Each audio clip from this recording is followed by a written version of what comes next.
Greetings, fellow gorehounds, and welcome back to a Blood Splattered vlog. I'm the Horror Guru. And this is Count Jackula, and he's a little dead inside because we just watched Terror Train 2022, the remake of the 1980 slasher film that originally starred Jamie Lee Curtis, but is nowhere to be found in this particular remake, which is probably a good thing because this is not a very good movie. I hate that I'm giving the game away so early, but I think... Let's... Good night, everybody. I think Jack is completely checked out of this review. All right. Okay. Now we can do this. You can do this? We can do this. Be a professional. Okay. Whoa. Okay, yeah, that was a bad one. All right. Fucking Terror Train remake. I remember when people were like, just the other day, hey, it's Terror Train remake. You gotta check it out. And I'm like, I don't wanna. Because here's the thing. It's not that you couldn't remake Terror Train. Yeah. But it was like, Tubi original. Yeah. Remake a Terror Train. I'm like, oh, this is gonna be ass. Yeah. Therein lies the problem. This is a Tubi original remake of Terror Train. And if you've seen any Tubi original movies, for the most part, they're all like Asylum quality in terms of, you know, their filmmaking. Yeah, that's where they hover around. Like, this one's better than any Asylum picture, to be fair. To be fair, this is probably the best of the Tubi movies I've seen yet, but it's still dreadfully boring, for lack of a better way of putting it. Yeah, this, all right, let's accentuate the one positive thing. It's a better constructed story. Yes, that's the thing I do want to say, is that this is ultimately an improvement over the original film. The story's better constructed, and it fills in some gaps that were kind of missing in the original movie, and it has a much better ending than the original movie had, because the original movie had a now very problematic ending of the cross-dresser killer being the killer, even though nothing in the beginning of the movie had any reason for the killer to be a cross-dresser. Yeah, exactly, which is why at the end you're like, oh my god, it turns out that it's that guy we thought was dead from the beginning, but now they're a woman. Yeah, you're like, whoa, wait a minute. They're the magician's female assistant now. Yeah, like, wearing Groucho Marx glasses for some fucking reason. And now that ending does not age very well right now, so the one thing I will say about remaking Terror Train is that there's always room for improvement. And they do improve that. I will say this. They do improve it. The ending in this movie is leaps and bounds better than the original movie. Unfortunately, the rest of the movie is nearly beat for beat the original movie. Yeah, and it doesn't have David Copperfield in it. No, it doesn't. That being said, the magician is the best part of this movie. Yes, yeah, but I was kind of like, look, man, there's really only a couple things about Terror Train. One, it's a killer on a train. Yep. It's got Jamie Lee Curtis in it. Mm-hmm. And for some goddamn reason, David Copperfield playing himself as a major supporting character. It was ultimately like a cash-in on the slasher craze more than any other slasher movie was. Oh, yeah. It's like, oh, we're going to make another slasher. We're going to put Jamie Lee Curtis in it. Throw a bunch of random shit in a blender. Okay, David Copperfield's here. The killer's going to wear a Groucho Marx mask. It's going to be vaguely set on Halloween. And it's on a train because, hey. Terror Train. Because we came up with the title before we did anything else. And then the problem with it is the original movie is a very generic slasher, and the Groucho Marx mask, the movie isn't goofy enough for that mask to work. No, it really isn't. It's an iconic... Because it's a dead... It's trying to be dead serious. Yeah. You know? Like, and there lies the problem. I was kind of hoping that instead of like... I knew they weren't going to get David Copperfield back. Yeah. So I was like, well, maybe they'll get Penn and Teller to be... or something like that, no. Yeah. That turns out that, you know, Penn is he's the slasher killer. They get a guy... That's what I'd have done. They get a guy who's doing, like, his best, like, Chris Angel impression. And he's ultimately the best part of the movie because he's the only one of the cast besides the main character who recognizes that everyone else in this movie is insufferable. Yeah. This is one of those slasher movies where every character is a piece of shit. So you're basically counting down the minutes for them to die. Yeah. Throughout the entire running time. Now, in order for a slasher movie like that to work, there's a couple things you need to do. The kills need to be worth it when you get to them. Yeah. They obviously didn't have the budget to get practical effects, so they just like, there's a lot of putting a knife over someone's neck and then digitally putting some blood splatter there. Yeah. Now, it's not as bad as asylum movies that do this, but it was still very noticeable. Yeah. It took away the visceral fun of like having a slasher going around killing people if you're not going to make the kills really gnarly and fun. The effects in this are not great looking, like at all. Yeah. It's pretty dull looking. This is an aggressively mediocre flick. And it takes itself incredibly seriously. I think it would have been better if it actually went for a goofier route for this movie. Oh, yeah. I will say this, they do improve upon the killer's mask. Instead of just being a Groucho Marx mask, it's this creepy clown mask, which admittedly is more generic than Groucho Marx, but more intimidating than Groucho Marx.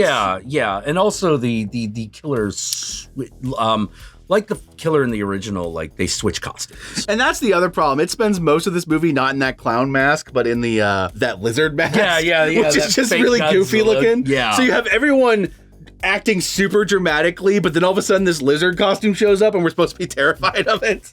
But it's like a really cheap looking lizard costume. Yeah. It's just unfortunate because like you could have made a Terror Train remake that improves upon everything. And they do improve upon some things. The ending's better, the mask is better, the cast isn't just a bunch of white people, which is nice. Yeah. There's even like a queer kiss at one point. Background. In the background, yeah. So it doesn't have the same yikesiness of the ending of the original, which is nice. Yeah, but I think probably the best way of putting it is no balls. Mm-hmm. The movie has no balls. And Or passion. That was the thing I was feeling when I was watching it, is that it just felt like one of those like sci-fi or asylum movies where someone's getting a paycheck just to fill in the running time and doesn't actually care about anything. And because this movie has a pre-made script with the original movie, it's a little bit better written than those movies normally are because it has at least the original movie script to go off of. But ultimately, no one cares. It doesn't really offer anything. Yeah. There is a character in this who I think it would have been cool if they stunt casted Jamie Lee Curtis in it. Oh yeah, that'd at least have been fun. Because they make a new character who wasn't in the original one, who is this old lady, and it would have been really cool if they got Jamie Lee Curtis. But I guarantee you, even if they offered it to her, she probably didn't want it. Yeah, it's like, I'm sorry, I'm doing my movie for the year. It's called Halloween Ends. So fuck y'all. The movie is also like really cheap. There's a point in which people are dancing to music, and it's like elevator versions of house music. Yeah. It's like elevator music combined with house music. It's really fucking boring sounding. Yeah. It's whatever like someone came up with. Could you just give us a generic like house music-esque kind of thing? Okay, how about this? Yeah, that'll work. Not a lot going on. No. There's not a lot going on. Like, if you saw the original Terror Train, you're gonna be looking at this and going, wow. Yeah, that's a remake of that movie. Yeah. You know? I will also say this. The ending of this movie is a ripoff of a classic slasher movie from the same era. Yeah. Not Terror Train, but a different one. But it actually does that ending better in this. And I feel bad saying that because the other movie's a better movie than this one. Yeah. Overall. Yeah. Like it's one of those. This is not completely worthless, but you're gonna want your hour and a half back. Yeah. If I saw this in theaters, this would be a much meaner review. Yeah. I wouldn't pay money to watch this. You know? It's a good thing it's on Tubi. Let's just put it that way. Yeah. So, the movie's currently available on Tubi. If you want to watch it, go ahead and watch it on Tubi. It is a beat-for-beat remake with a couple improvements made, but never actually achieves anything beyond genericness, unfortunately. And with that said, let us move on to the spoilers.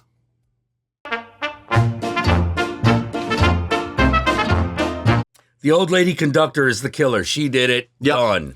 Basically, they kind of rip off the ending of Friday the 13th, where the killer is the mother of the guy who's bullied in the beginning of the movie. But unlike Friday the 13th, it actually has the character being bullied at the beginning of the movie, and you see the character throughout the movie. Yeah. So when she turns out to be the killer, it's not one of those, who? Yeah. What's going on here? You know? So it does that better than Friday the 13th. I just wish the rest of the movie had as much creativity and funness as the original fucking Friday the 13th, which is unfortunate because it doesn't. Yeah, no. Whatever element of like cool and fun this movie needed to have kind of isn't there. Well, it's like it's one of those you're taking yourself too seriously to have this boring of everything. Yeah, and you're sticking too close to the original, ironically, but it's Terror Train. Yeah, but it's like you can fuck with Terror Train, and not, you know, like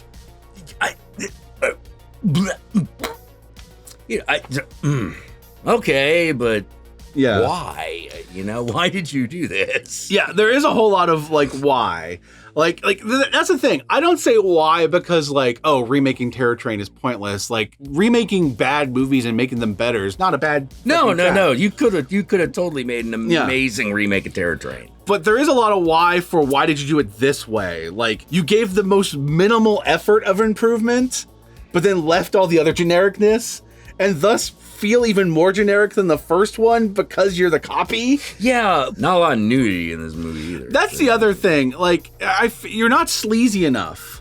No, it wasn't. It wasn't. Like, you're taking yourself too seriously to have this boring of everything else. You're not sleazy enough to make up for it. You don't have enough creative kills to make up for it. And, everything else is just boring and generic. Like, I don't know what else to say. I feel like I'm just repeating myself at this point because there's only so many things you can say about a movie that's just boring. Yeah.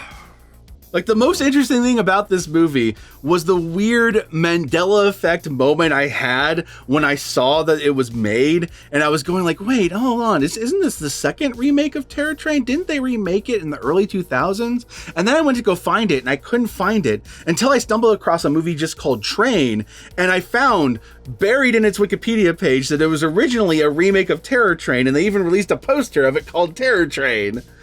But then was renamed Train at the last second because it had changed the plot so much it decided it was its own movie. So unbeknownst to me, that movie that I remember seeing the poster for way back in the day was not a Terror Train remake anymore and was just called Train. So my whole memory of there being a remake of Terror Train already was completely false. But based in a true thing. But based on a true story. Yeah. Based on a true story. You know, I don't like shitting out movies because I know like how much work goes into Me too. The crappiest film, but like, man, you gotta do better than this. Like, you know, I mean, the thing is, it's not so bad that like everyone involved can't go on to do better things. Well, I guarantee almost everyone involved with this, with the exception of maybe a couple of the actors that are really looking for their big break. Yeah, I think almost everyone else, this was just a paycheck. Yeah, they were just jobbing it. You know, I feel like that's the same thing with all these Tubi original movies. Like that's the vibe I get from almost all of them. Like, this is a paycheck. Maybe one day you'll make like the passion project, but this, maybe one day you'll work for Tarantino or whoever. Like no one passionately makes an asylum movie. Yeah, right? That's true. Like you're either starting off your career or you ended up there. Yeah. Oh yeah. Oh boy. Anyway, my fellow gorehounds, never let it be said that we don't talk about movies that we don't like. Sometimes we do. And here's one. There you go. Here's your negative review to fill in that negative review fucking like injection you need for all of you that comment and complain about us always liking everything. I hope you're happy. Counting Jack on Twitter. Count_Jackula Twitch. I do shit there. Fucking there's an Instagram, Satanic Jackula. Go. Y'all know me, I'm the Horror Guru. You can find me at the Horror Guru on Twitter, on Twitch, on Instagram, and Facebook. Just look up the Horror Guru or Blood Splattered Cinema, and I'll be there. Be sure to like, comment, and subscribe, and don't forget to ring that notification bell so that you're notified of my videos immediately upon their upload. And if you'd like to help out either of us more directly, be sure to check out our Patreon pages, and remember, $1 a month can go a long way. And with that said, my fellow gorehounds, if you made it this far into the vlog, and I want you to comment below, I'm now fucking fumbling my words. If you made it this far into the vlog, then comment below and be sure, just comment below. And if you comment below, be sure to use the hashtag TerrorTrainTerrorLame. Use the hashtag TerrorTrainTerrorLame. That way I know, that way Jack knows, that way the whole world knows you watched this vlog all the way through. And with that said, my fellow gorehounds, we're about to talk about a much better movie, but also a more depressing and somber movie. So catch you when that comes out. Peace out.